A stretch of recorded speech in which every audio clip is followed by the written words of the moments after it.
The Egyptian pyramids, in particular the Great Pyramid of Giza, are considered one of the seven wonders of the world and are the only surviving wonder from this list. The pyramids, primarily the tombs of the pharaohs, are located in the city of Giza, near Cairo. They are not only an outstanding engineering and architectural achievement of ancient Egypt, but also cause surprise with their size and accuracy of calculations. The Great Pyramid of Giza is the largest of the Egyptian pyramids, a monument of architectural art of ancient Egypt. It is the only one of the seven wonders of the world that has survived to this day, and the oldest of them. Its age is estimated at about 4,500 years. Please like this video and subscribe to this new channel and you will see many more interesting and useful things. It is located on the Giza Plateau in the vicinity of the Egyptian capital, in the Nile Delta, on its left bank. The northernmost of the three large pyramids of the plateau, bearing the names of three pharaohs of the ancient kingdom from the 4th dynasty, the alleged construction customers Cheops, Chephren, and Mycerinus, three pyramids, with sides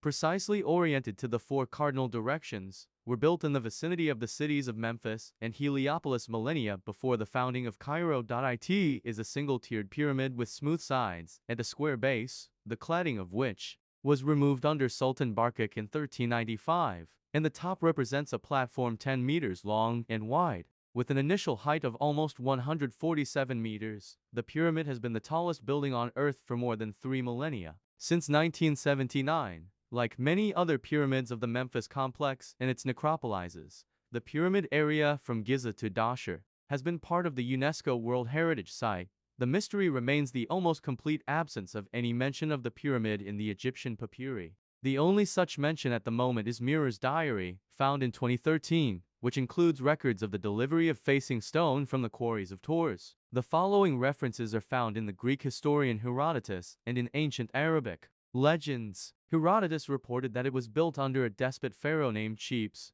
who ruled for 50 years, and that 100,000 people were employed in the construction for 20 years, and that the pyramid is in honor of Cheops, but not his grave. The real grave is a burial near the pyramid. Herodotus gave erroneous information about the size of the pyramid and also mentioned the middle pyramid of the Giza Plateau, that it was erected by the daughter of Cheops, who sold herself, and that each building stone corresponded to the man to whom she gave herself. Despite the fact that there are at least 20,000 stone blocks in the pyramid, the text of Herodotus is an allegory. According to Herodotus, if you lift a stone, a long winding path to the grave open, without specifying which pyramid you are talking about. However, the pyramids of the Giza Plateau had no winding paths to the tomb at the time of Herodotus' visit, and the descending passage of the Pyramid of Cheops is distinguished by its careful straightness. Initially, the pyramid was lined with a harder white limestone than the main blocks. The cladding shone peach-colored in the sun, like a shining miracle to which the sun god Ra himself seemed to have given all his rays. Precisely processed blocks were laid in horizontal layers and carefully fitted to each other and fixed with mortar. Their outer surfaces were cut off at an angle and strongly smoothed. The unfinished facing blocks of the pyramids of Menkaure and Henoutzen and Giza suggest that the faces were smoothed only after the stones were laid, with cut seams marking the correct location and where the excess stone should have been cut. The height of the horizontal layers is uneven, but varies significantly. The highest of the 203 remaining trails are located closer to the base. The first layer is the highest at 1.49 meters. Closer to the top, the layers are usually only slightly more than 1 cubit in height. The uneven pattern is noticeable when viewing the dimensions sequentially, where the height of the layer steadily decreases only to increase dramatically again. The so-called support stones supported the cladding, which, unlike the main blocks, were also precisely machined and attached to the cladding with mortar. Nowadays, these stones give the structure its appearance after the cladding is dismantled. In 1303 a powerful earthquake collapsed part of the exterior-facing stones, which were said to have been exported by the Bahri Sultan and Nasir al-Din al-Hassan in 1356 for use in construction in nearby Cairo. Most of the facing stones were still in place in 1646, when John Greaves, professor of astronomy at Oxford University, wrote in his work Pyramidography that the facing stones of the pyramid were large enough and regularly laid. The surface was smooth and even free from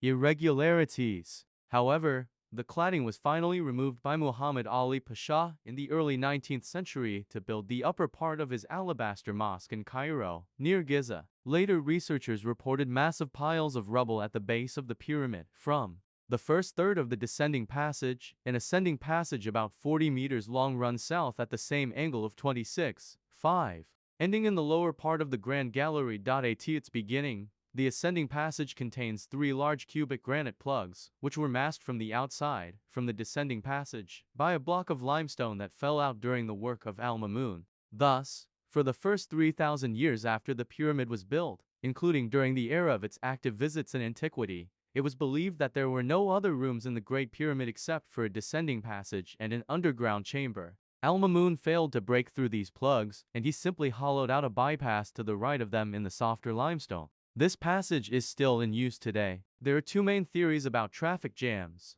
One of them is based on the fact that the ascending passage has traffic jams installed at the beginning of construction, and, thus, this passage was sealed with them from the very beginning.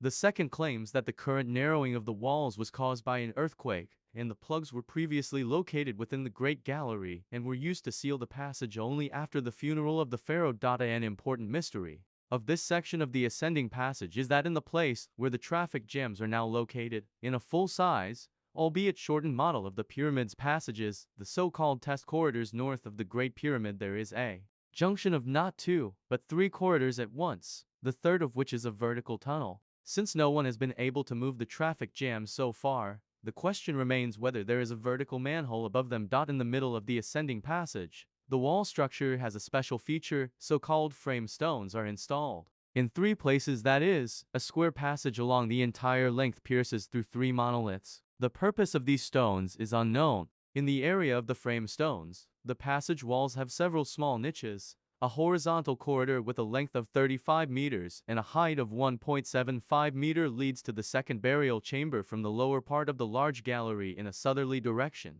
The walls of this horizontal corridor are made of very large limestone blocks, which have fake seams applied to them, imitating the masonry of smaller blocks. There are cavities filled with sand behind the western wall of the passage. The second chamber is traditionally called the Queen's Chamber, although according to the ritual, the wives of the pharaohs were buried in separate small pyramids. The Queen's Chamber, lined with limestone, measures 5.74 meters from east to west and 5.23 meters from north to south. Its maximum height is 6.22 meters. There is a high niche in the eastern wall of the chamber.